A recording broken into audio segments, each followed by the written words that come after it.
back to another episode of the ADH Dads. I'm your host, CJ, I'm JJ. and today we are joined with a very special guest, Mr. Caden. Can you come say hi? Hi. Say hi into the microphone. Hi, microphone. Tell us about yourself, Caden.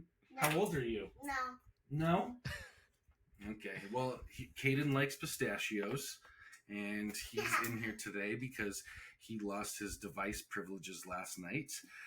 So we're going to be taking a break from screens, which ultimately I recommend every once in a while, as useful and helpful as they are in crunch And times. how do you get out of put the gate down? And so we might have a little bit of some disruptions today, people. Yes. But, it's perfect for our topic because we're going to be talking about some intentionality today and how to divvy our time and with our little ones when they need this. Oh, he needs a hug. Hold on.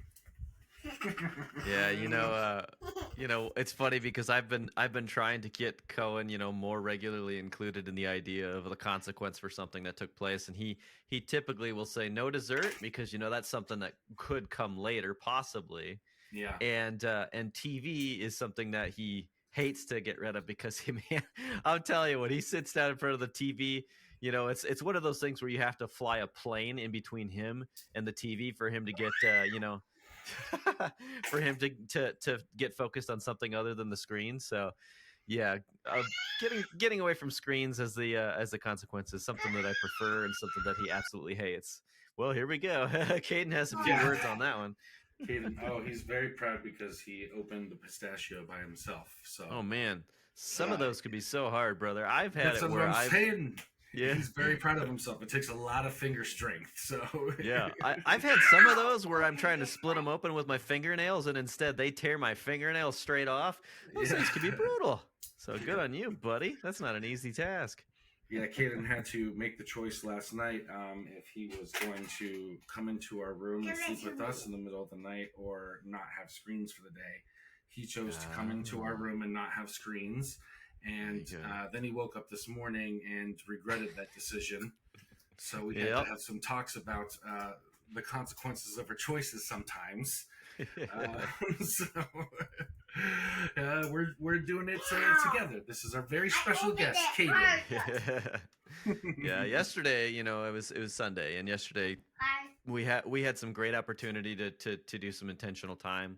And Cohen has been, on a going to the pool kick lately. So we went to the pool again, and he makes up games as we're there, which I think that's one thing that in terms of talking about like time and intentional time specifically with our kids, like it's really important for me to remind myself to let go and just let it happen the way he likes it to happen. Because a lot of times when you're with your peers as a little kid, you're not going to be able to just run the show. Kids will force their feelings into it, and then they'll want to say no or whatever. And as parents, the truth is our kids, was it Zig Ziglar said something like kids spell love Time.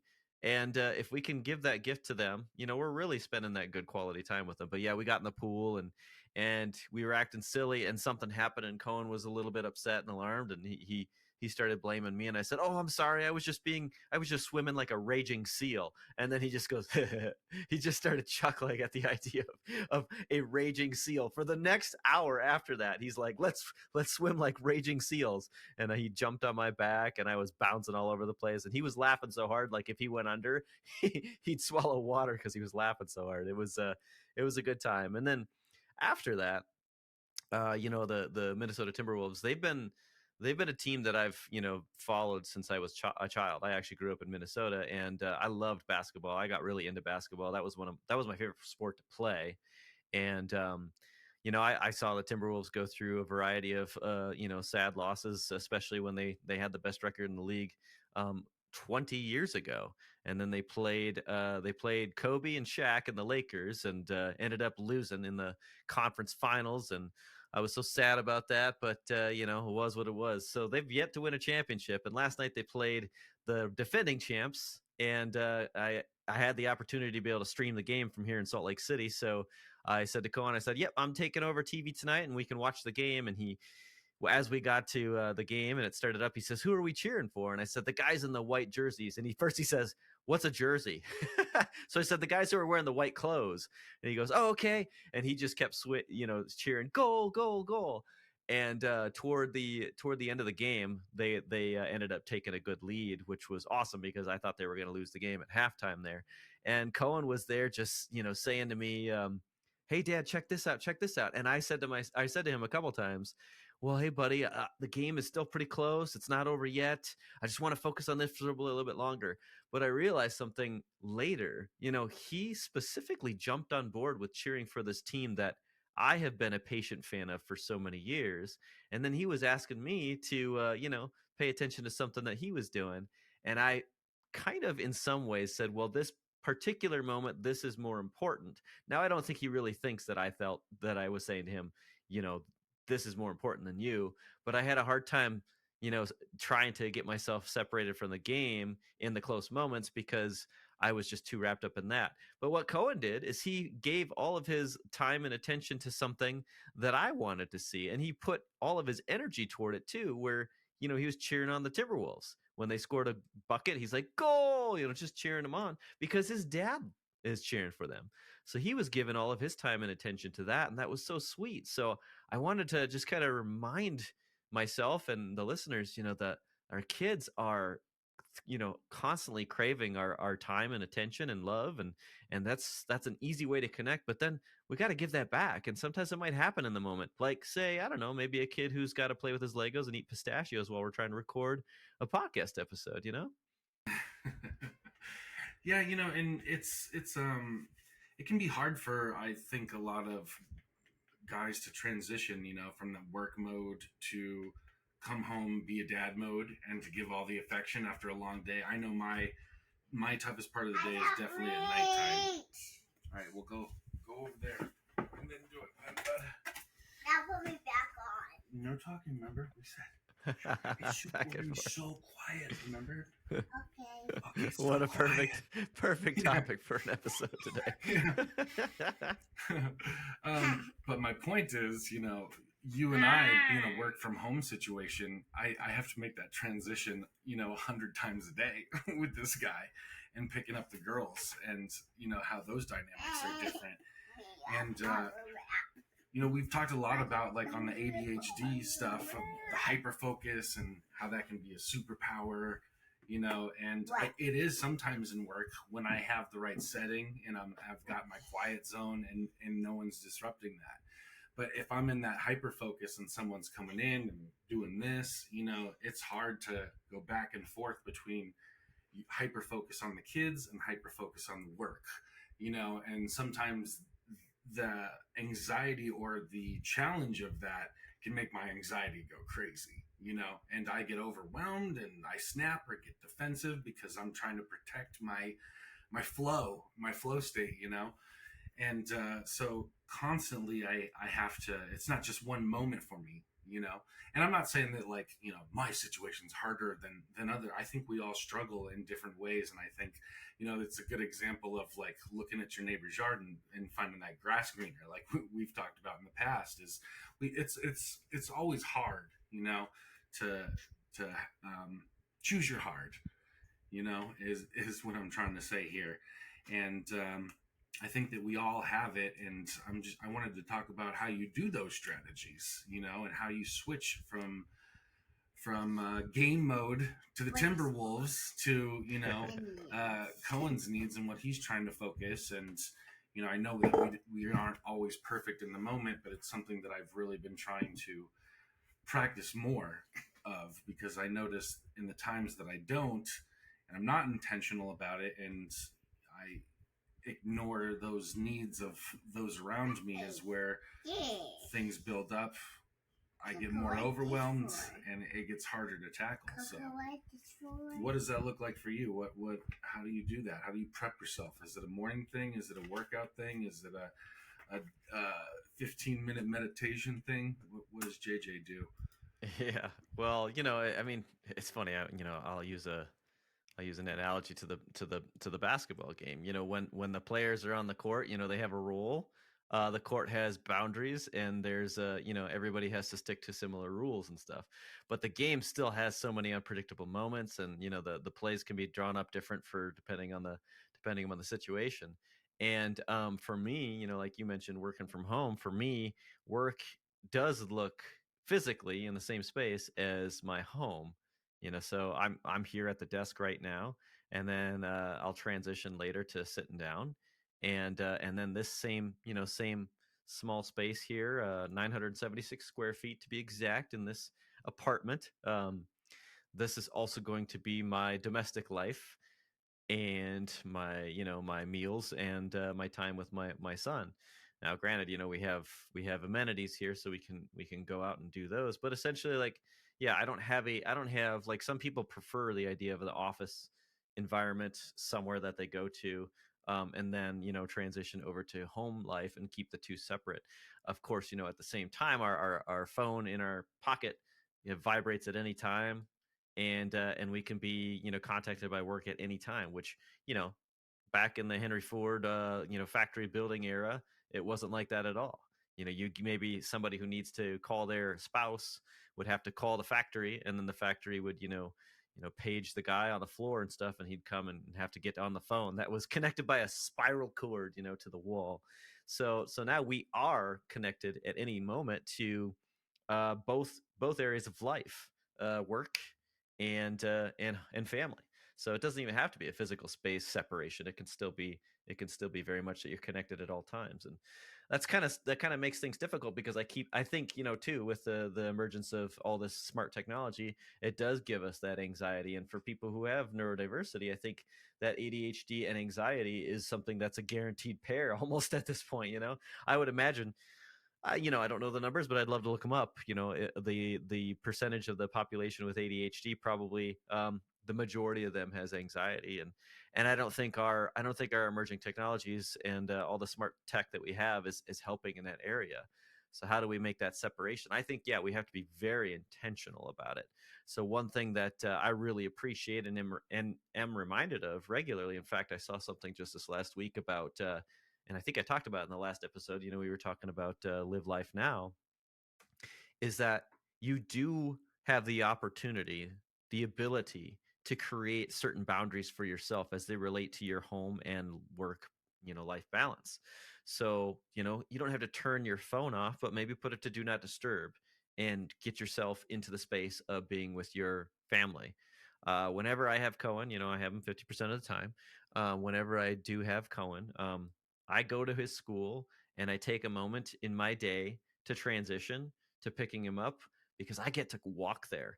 If you drive too, that's a great opportunity for you to get your mindset shifted. And I think that's kind of the big thing too. And I'll have to ask you more about that, because you do a little bit more of the commute sometimes.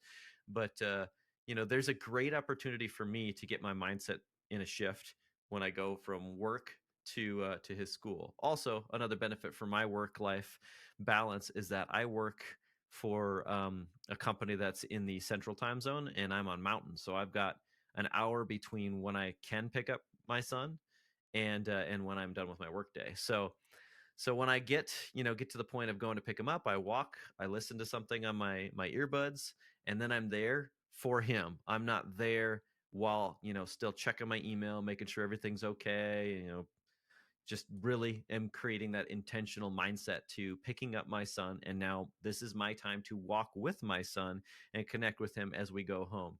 Some days he's not really interested in making too much of a connection on the way home, but we're there. It's definitely intentional regardless. We do have to get at least a 7-minute walk, sometimes greater, to get home. So I really do appreciate kind of like how my current schedule is set up. And before this happened, I had to pick him up from school in the car, but that still gave me that little bit of time to go to his school, pick him up, and then I don't even remember what we did. We might have listened to something, or we might have just had a little bit of fun on the way home in the car. But I made a point of saying, okay, I get with my son here. This is my time with my son. I do not want to compromise that unless I absolutely have to, which, of course, when you're connected to the internet and you work on the internet, which I do, it can happen at any time.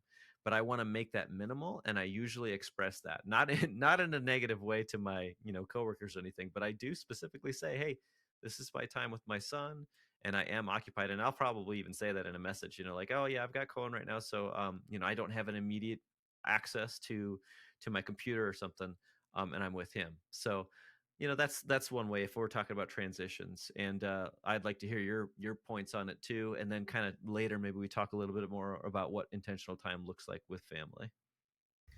Yeah, I mean, the secret sauce for me is planning. It's foundation building, man. Because I like, again, what we've talked about in neurodiversity. Like every specialist that we've met about ADD is. Do we remember that time when we were at the zoo? When JJ came with us.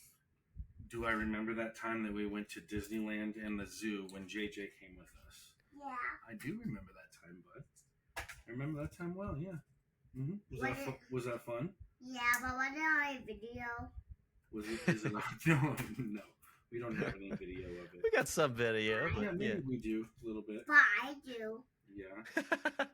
The other day, JJ, he said he wanted to watch the Mario Brothers movie because Cohen likes that movie. So. Oh yeah, that's sweet, buddy. Well, he still loves it, so you're still right on point with today. You miss Cohen. Yeah. Your big brother Cohen. Yeah. Yeah, we all miss you too. But yeah, for me, it's foundation building, and it's like scheduling and structuring. We've talked about neurodivergency here, and every expert that we brought on says, ADD, you need to schedule. You need to like have something to like tell you what's going on and how to plan for it, rather than just trying to be like whirlwinded into the chaos of a neurodivergent mind and the thoughts that are coming through all the time. So I really have to, spend time in the morning thinking about what the day is going to look like and where challenges might arise and how I might react to those challenges, or what I'm going to try to bring with me on my tool belt. Like this. Coco. Mm-hmm. I love you. I love you I love too. JJ too. You love JJ too? Love you too, little buddy. I've talked about my bracelets and my totem stuff like that before, and some of my videos and on past episodes here. And the more that I get away from that, and the more that I think like, oh man, you're doing so great. You don't need to put that bracelet on today. You don't need to do that 15 minutes of meditation planning or thinking about, who you want to show up as, or, whatever the tools are. The more that I do that and go, nope, you're doing so great, man. Just coast through it. You got this. The more that I like slide down the ice slope and pick up speed and then turn into a snowball. And then, like I said earlier, everything gets overwhelming and piled up. So it just really takes like constant attention for me of how I need to be and what I need to do for the day. Open. He needs a pistachio open. The seed is rotten, but not the pistachio. Yeah, I mean that's a big one too, and then again with neurodiversity and stuff, I think there's even more fine details that we need to focus on. But yeah, you're right. Scheduling and making sure you block out time. Oh man, here's one too. Like I schedule a yes day with Cohen every quarter, and he looks forward to that. And comes up with a plan. We come up with a rough outline plan, but we come up with a plan of what we're going to do that day leading up to it. So clearly our kiddos really benefit from the idea of being included, as well as understanding what the what the expectations are, what their input is on it as well. Anything that gives him the opportunity to have some feeling of choice in the matter, I think he gets himself more dedicated to the idea of whatever activity we're going to do. So that's a big deal. And of course, for me, again, like as a single parent, it's really easy to schedule like a we'll call it like a date night or something. Even that thing last night where we didn't go anywhere, we just sat down. I told him early on in that day, because I didn't know guys if they were going to go to a Game 7 until fairly recently, but I told him, I said, yeah, there's a game I want to watch, and it's coming up here tomorrow night, and so I'm gonna watch that, and we're gonna watch the game together. And he started to talk about how he was excited about basketball and he likes to play basketball and stuff. So giving them the idea of what the schedule looks like is really valuable to our kiddos with ADHD or otherwise, of course, we don't have to assume that neurotypical don't want to be included on that too. But anything setting expectations, especially, dare I suggest too, like if you do have a kiddo with ADHD, I imagine that there's probably a really good help. It's really helpful to choose something that has like a clear start and an end.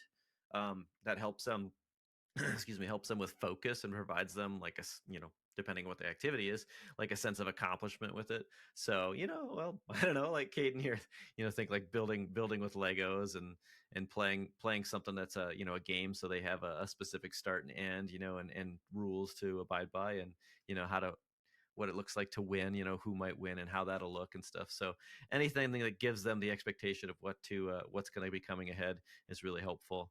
Um, and yeah, Well, I so I think think you, like you said too, a point that I really liked in there too was about letting them, have some autonomy over the schedule. Not just for a yes day, but like what their day is going to look like. Oftentimes when I pick up the girls from school, it's like, what do you want your free time to look like today? And then we talk about it, and then It's for me. oh, I ate his pistachio. Oops. But then I lay out, okay, this is what I would like in return. If you can get this done, or clean this, or do your chores or homework. You ate mine. Sorry. If I can, give them some autonomy and let them know what my expectations and boundaries are, we can work on compromises together. And I think that really helps. So when we are doing that free time intention together, it feels earned. It feels like respectful, that we've all listened to each other, helped each other, included each other, And something that I've been trying to be more intentional about too is cleaning. Like my expectation, I've realized, is falling into that generational trauma that I grew up with of, I expect it to be done. And oftentimes throughout the day, multiple times, I have to remind myself, well, shoot, they're 9, 7, and 4. Like they're kids, and it doesn't stick. The belt. It's like when Velcro gets really worn, it just doesn't stick. So, yeah, I just have to be mindful of that. And if I want to teach them the good habits, I have to be present for it. Like cleaning time, I've really been trying to make a change into, instead of you go do it and then we waste 3 hours of the day fighting and tattling and making a bigger mess. I have to include myself. I have to go give them direction and at least monitor it and help them with the emotional regulation and understanding when Big Sissy takes this, snatches that, hits them, throws a book, takes their doll, Because, there goes all the pistachio. We'll get them, bud. We'll get them. Hold on. No crying. Oh, man. We'll get them. They taste just as good in the 5-second rule. Yeah. But, I can't expect these kids to go clean up in a proper way, put everything where it's supposed to go, and maintain their emotions while doing it. That's an unrealistic expectation. I have to go up there and help them and show them and do it along with them and be intentional about that. Is my point. I got some pistachio cleanup to do here. I'll let you talk. Yeah, what a great example in the moment. The emotional response to making the mess and now needing help. Man, yeah, I do really like the idea of creating opportunities for doing chores together. I actually had a moment with Cohen a couple of times this weekend, and I told him the truth is that he wanted me to watch his level and his game that he was playing, and I said, well, buddy, I'm actually currently occupied here, cleaning this and stuff. And it would be great if you and I did this together, cleaned up a little bit, then we'd have more time for that later. And he goes, I don't want to clean. Yeah, of course, nobody wants to clean. I totally get it, buddy. But including them in the chores, and then of course too the idea of the responsibilities that they are, that they themselves should be responsible for, I think is of utmost importance. So one thing that Cohen shared with me the other night is he did what they call kid co-oping at the school. And that basically means kids get to do something. They get to bring something in and teach their classmates, something that they pretty much, that they themselves enjoy. So he taught everybody in the class how to draw a specific robot, and then he actually brought home a bunch of their drawings and stuff to show me. And he brings out like this big pile of papers and starts going through them on my floor.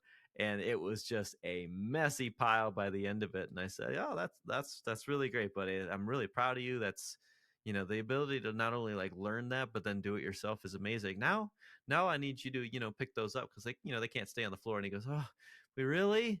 Well, there's so many and it's such a mess. I'm never going to clean up." I said, "Yeah, I understand. It's tough.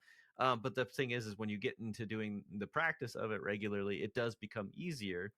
And it is your mess to clean up. So I appreciate the fact that you're going to be responsible and take care of that." And he, he didn't do a particularly amazing job at organizing the sheets and stuff. They kind of just turned up in a big pile in a different location. But I had a choice. I could use this generational trauma that I experienced when I was younger, where I say, "Oh, I'll just do it myself," and then end up with a clean pile and a basically a denial of his ability.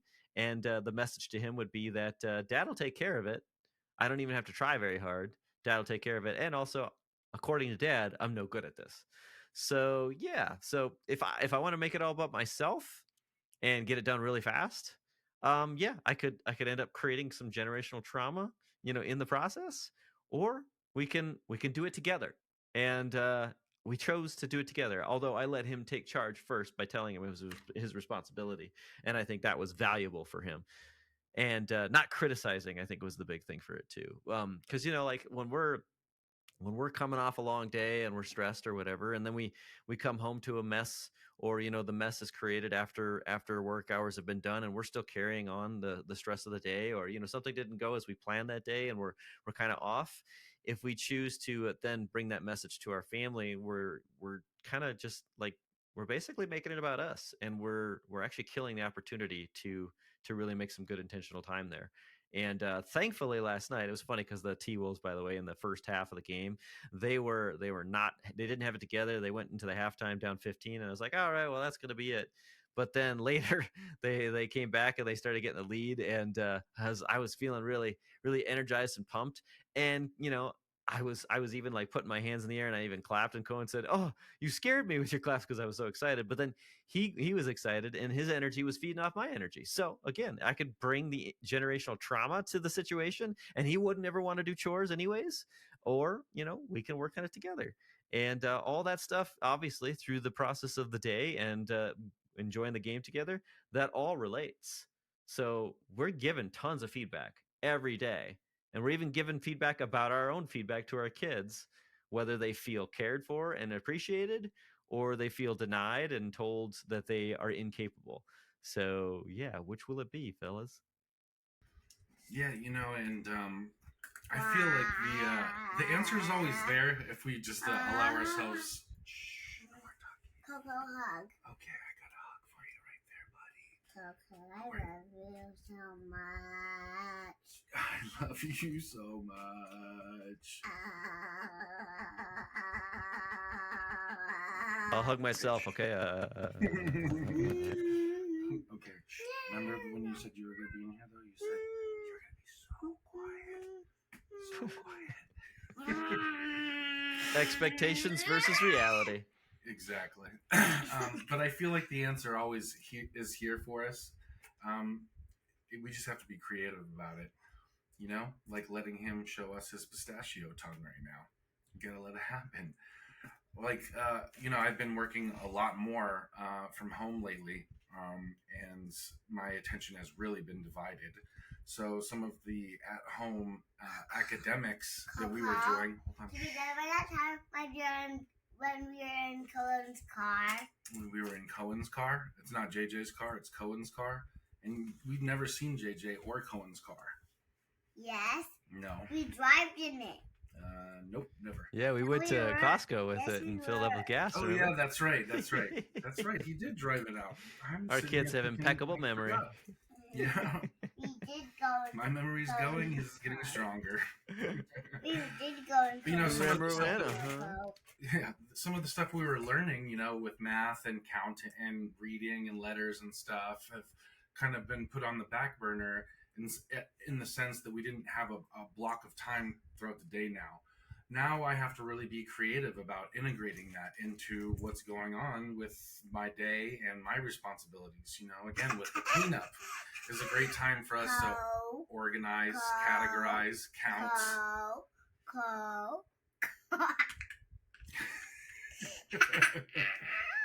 Should count for right now. Count. How old are you? Do you remember when you... No? All right, he's just turned into a chicken.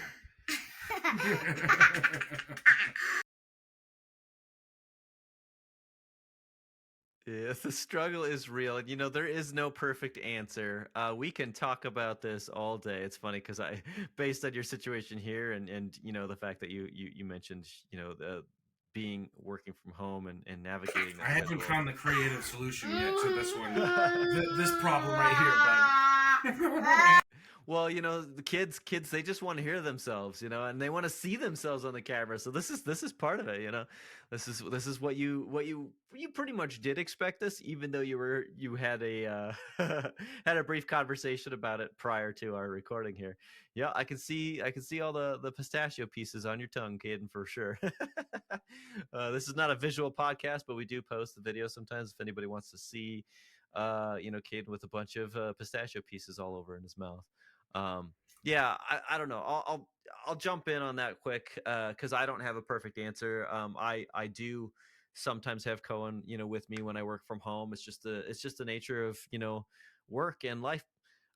Kids usually have more time off than parents do throughout the year. So, gosh, I would say, you know, got to have one of the big pieces is structuring communication. So schedule, again, I'm just going to kind of run through a few things. You know, the schedule, that's kind of like king, right?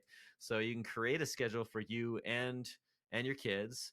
You can include, what dare I say, dedicated work hours, nap time if you're lucky. You know, I don't have, Cohen hasn't napped since he was an infant.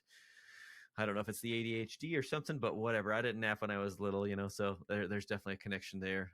Create planned activities and meal breaks and stuff.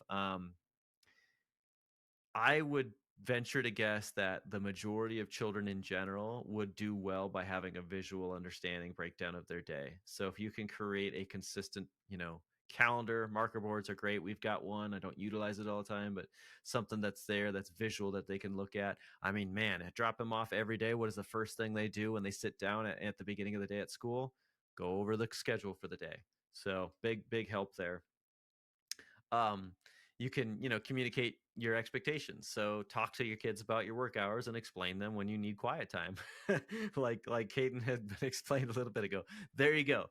Good example of how the plan isn't always the actual you know, playings out of the day. So if you want to, I know you talked about putting something in front of the door to prevent him from coming in, you know, have like a do not disturb sign, or, you know, a quiet time sign on your door or something. And then of course, like, discuss the kids' needs, you know, talk to them about the needs that they have during the day, what they need, you know, for breaks, how to move around. You know, do they prefer to have independent play or planned activities? So, you know, obviously he's very much wanting to be involved in some sort of activity with you right now, and his independent play really more wanted to be connected play with you. So that's kind of a big one there. Yeah, maybe you want to give your thoughts. I have some, you know, additional thoughts as to like the space itself in a second, but I want to hear your thoughts there. Well, yeah, you know, I mean, it's sometimes when we do dedicate that time, or when we do have the time, it's passive time, passive attention, you know.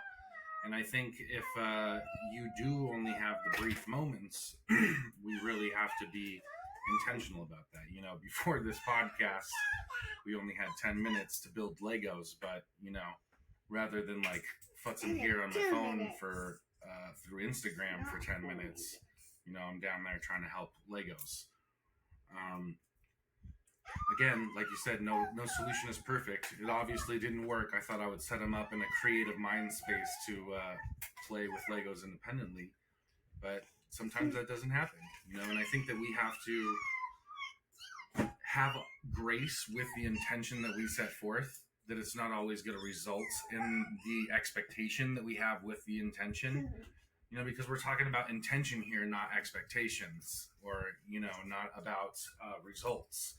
So managing intentions really comes with managing expectations, I think, in a way of being able to pivot, evolve, and find a different intention in the moment if you need to, you know, because I think that intentional part that we have as men can really lead to also a lot of anxiety too. You know, that was not my intention, and yet it happened this way, and I screwed everything up, and now I'm no good, and I should have done this, and you know, you should all over yourself.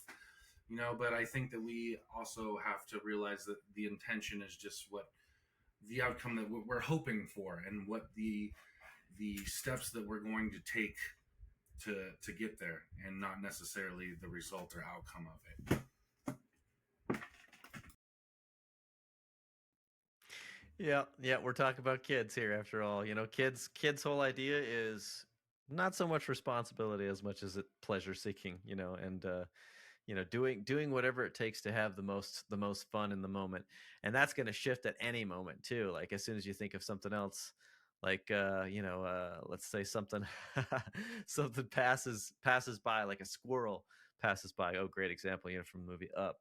uh the kids are going to change their situation awfully quick. Okay, so that kind of, you know, leads me into another thought too, is like, well, how do you optimize your workspace and your environment when you work from home? That's a lot. So, you know, we still, obviously we want to have a dedicated workspace, and you know, your space right there right now is one of those good examples where, you know, you set up the space with a door that you can close if possible. uh, maybe we should all create a padded room, noise reduction, padded room for our kids to go into. I don't typically recommend that, but you know, just just thinking of ways that we can minimize the noise in the house with the young ones. Um, but you know, distractions are a big one. So how do we reduce distractions for ourselves? You know, probably turning off notifications on our phones, having, you know, silence on other notifications on your computer and stuff. That's more for us. But then, you know, what's an ADHD friendly space look like? I think that's something that's really, I'd like to really figure out, especially somebody who, you know, again, lives in an apartment.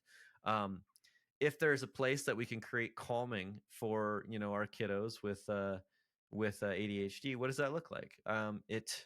It probably looks like, you know, like true, like comfort, whether it's like a laying there with a pillow. Sorry, I'm kind of watching your video there. Oh, poor Kane's struggling a little bit. I'll continue to talk.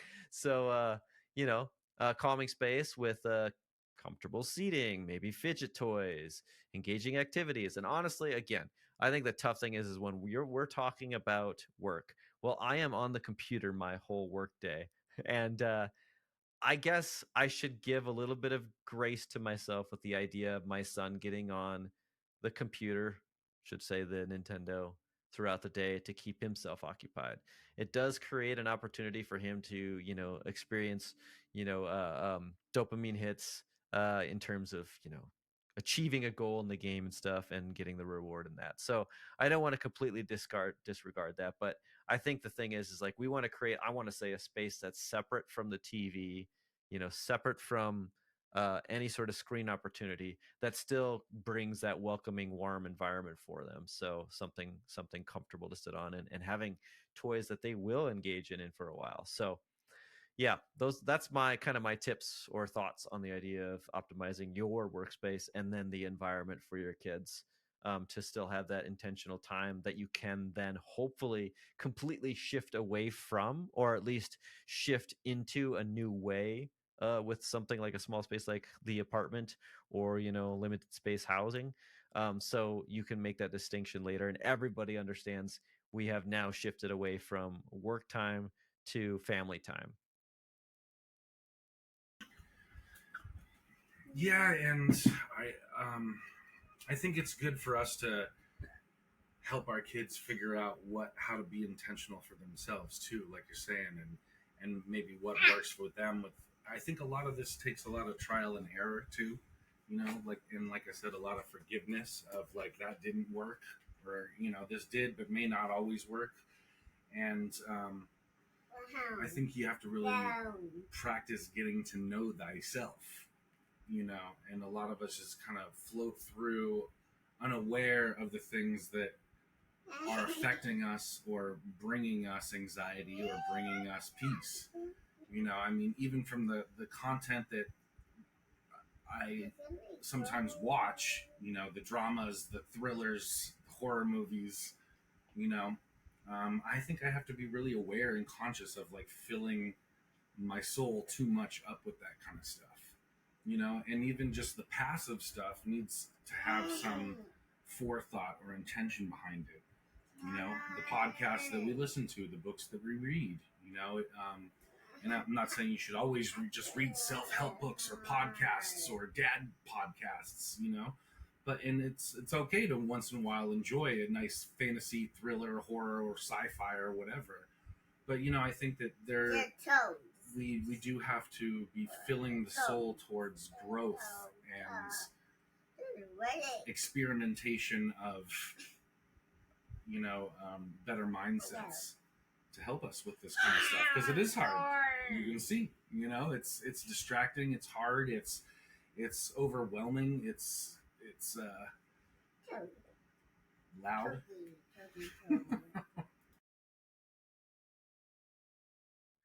Yeah, that is. I think the one thing that Cohen does regularly, and then kids just do this in general, is that they almost want to have a running commentary of their daily life, so they're constantly talking and stuff. But I actually joked to my girlfriend on the phone last night. I texted her and said, "Yeah, I think Cohen's commentary is much it's much greater in amount than the people who are talking on the TV about the game. There's always a couple of them too that are talking in the moment on the game, but Cohen still gets more words in than all of them put together."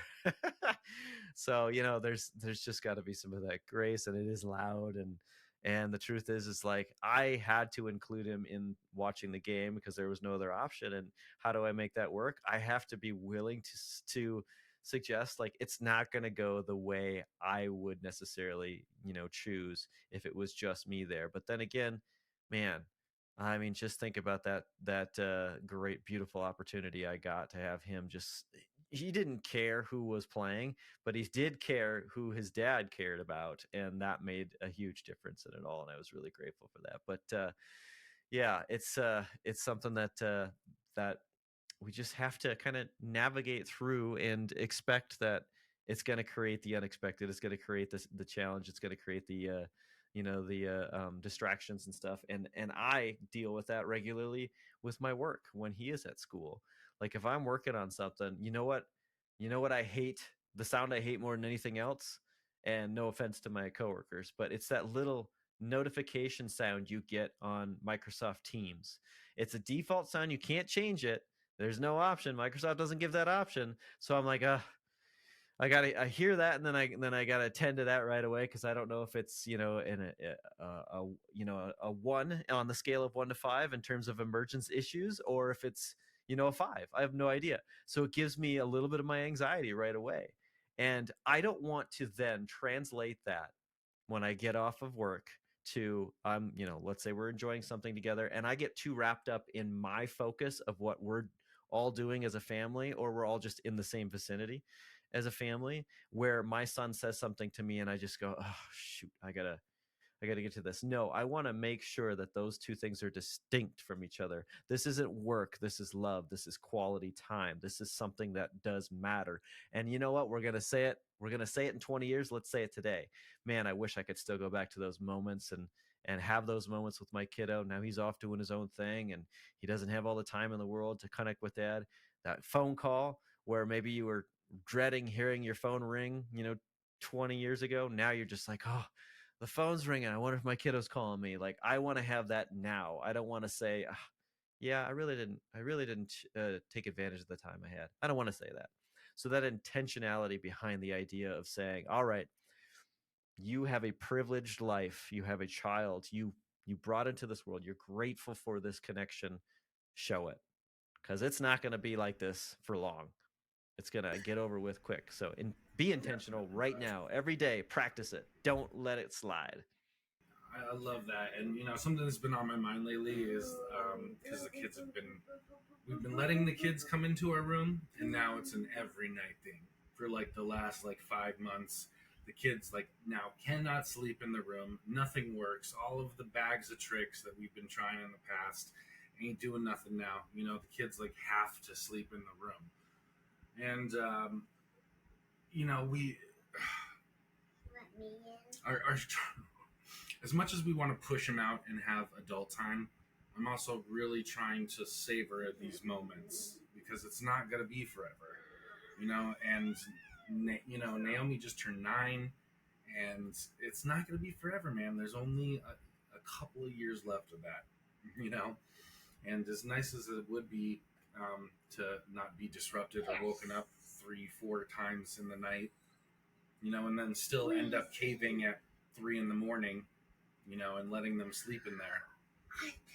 We've tried everything from getting new mattresses to tent beds to deconstructing and moving around the bedrooms, and it's just not worth it. But I think that what you were just saying, we really do have to be grateful and put into perspective that these moments don't last forever, and one day I do really hope that I built enough intention and shown them that I don't want to have a passive relationship with them, where you just turn on a game and ignore them. But I want to include them. I want to talk to them about it, and I want to be able to take breaks and look at their stuff too, and share the time equally, so that it becomes a memory rather than a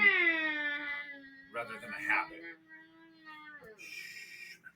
Yeah, and that's a really interesting one, because it does create that conflict of interest inside your head sometimes when you're trying to think about it, because obviously you're making a connection opportunity during the night, but dare I also suggest, depending on who you are, if you're a bear in the morning because you didn't get enough sleep, if you have the kiddos come into the bedroom and then you're not your best self with them the next day because you didn't get the sleep you needed, that's also something to consider. So it's like you said, know thyself, understand boundaries, and enforce them for yourself so you can show up as your best self the next day.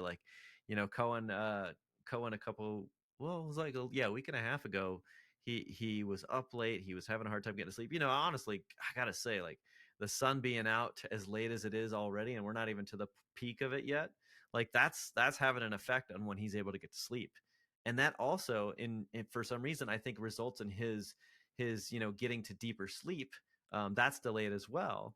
So then here he is sometimes getting up in the middle of the night, and then I the next morning, finally, when I get some sleep, I look at my my Fitbit measurement, and it says I got 4 hours of sleep last night. Yeah, I can feel it. That's kind of rough, and now I'm struggling to show up as my best self, or in general, whether it's for my kiddo or just for myself. That's a thing too. So that's a really tough conversation to have with yourself and with your spouse, to say what does this look like for the benefit of the entire family. It's not an easy one. That's why I think we have this conversation too, is because we want to just simply talk about it. It's not going to look like the same thing for everybody. And I imagine most people would agree that operating on 4 hours of sleep every night is not going to create your best self for your family. But how do you create that environment, to physical environment, to make the kids and you happy in how you are creating that quality time, whether it is that you're just sleeping near each other or you're having that space. That's a tough call, but it's important to understand yourself and then understand the needs of the family in the process. Good stuff, bud. I'll let you take the outro since I've got a speeding Mario Carter over here. See, I caved. I gave him the screen back. Yeah. 5 minutes trying to calm him down. It's so funny. I even heard him go boom, boom, boom. Yep, he's focused now on that thing. Which again, like I said, hey, the screens have some benefit. We're not gonna just simply say technology is bad. That's not true. There's so much benefit to it, and I think there's a lot of great developers out there who their whole focus is how do we use this to best serve ourselves. There's a lot of I know Facebook's gotten a lot of heck for it. the idea that it's just trying to send you notifications to keep you locked in and hopefully sell you ads and stuff like that. Yeah, there is that too. But there are some hardworking people out there who are saying, like, how do we create this game to best, like, actually benefit our consumers? And that, to those people, I say thank you, I applaud you, and I can't wait to see what else you come up with, especially as we continue on. Like, oh yes, great example, the Quest, right? The VR headset. Cohen has barely used that, but a couple of times he used it, and he got on the David Attenborough Under the Sea app, and he was watching manta ray swim next to him, and he was just blown away. And David Attenborough, who's talking, who can put you to sleep, or he could just amaze you with what he says, was telling Cohen about manta rays, and Cohen was engaged. That is an amazing piece of technology. I'm very grateful for. You know what? I will say too, we got the Bluey game recently. They have a video game for the show Bluey, and it is like the only game that I've seen in the last 15 years that is actual 4-player local console. So the whole family can play. So it, and there's Mom, Dad, Bingo, and Bluey. I like so Bingo.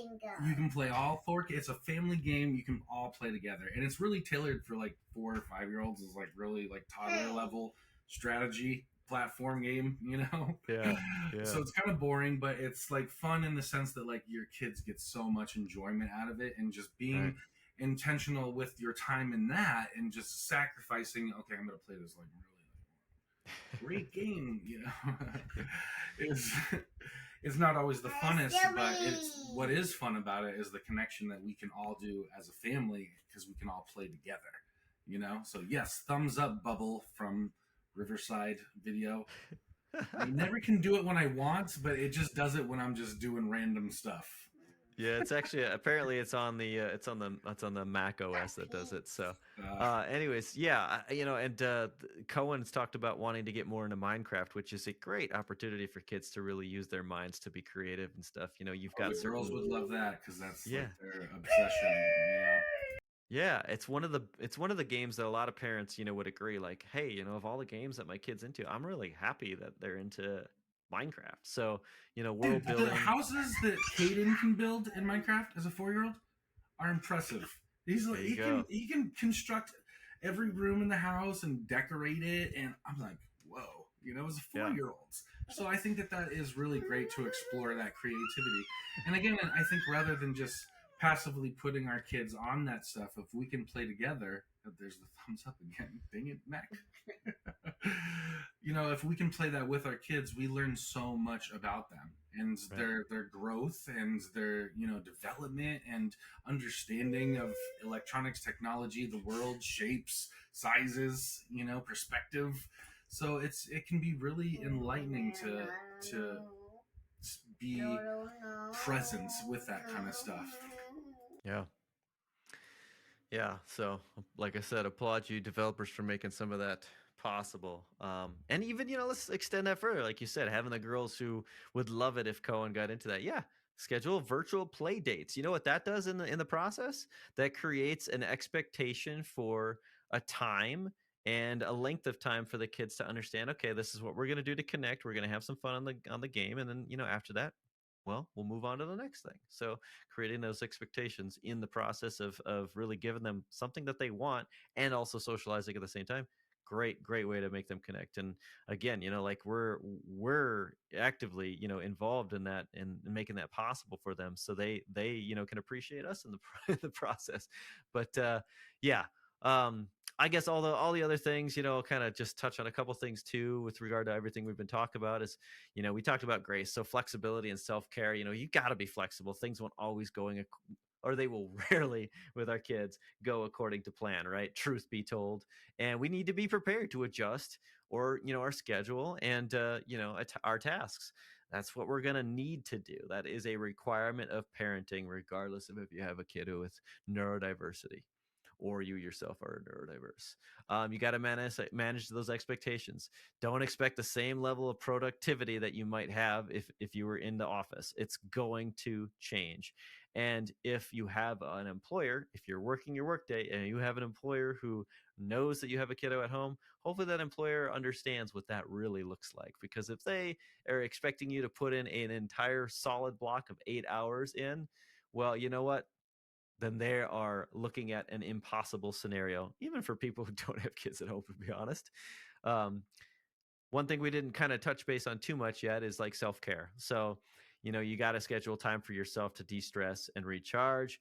If you've got your kiddos at home, this can help you be more patient and present with them. We talked about the sleep thing, and also just during the day, we need to get a breather. I'm honestly still trying to work on that myself, because when I have kiddo, it is go time constantly. He is somebody who wants me included in everything, and that's wonderful.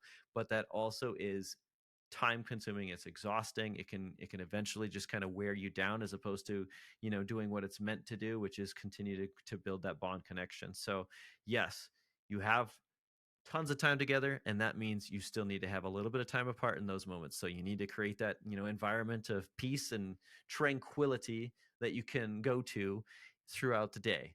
Now, it doesn't have to be for a long time. Maybe it's 5-10 minutes, but something to help you de-stress. I got dogs. I take them outside. Yeah, and then I've got my opportunity to return a little bit refreshed and be there for my kiddo. And we said technology can help. Maybe you want time management apps. Maybe you want to schedule those virtual play dates.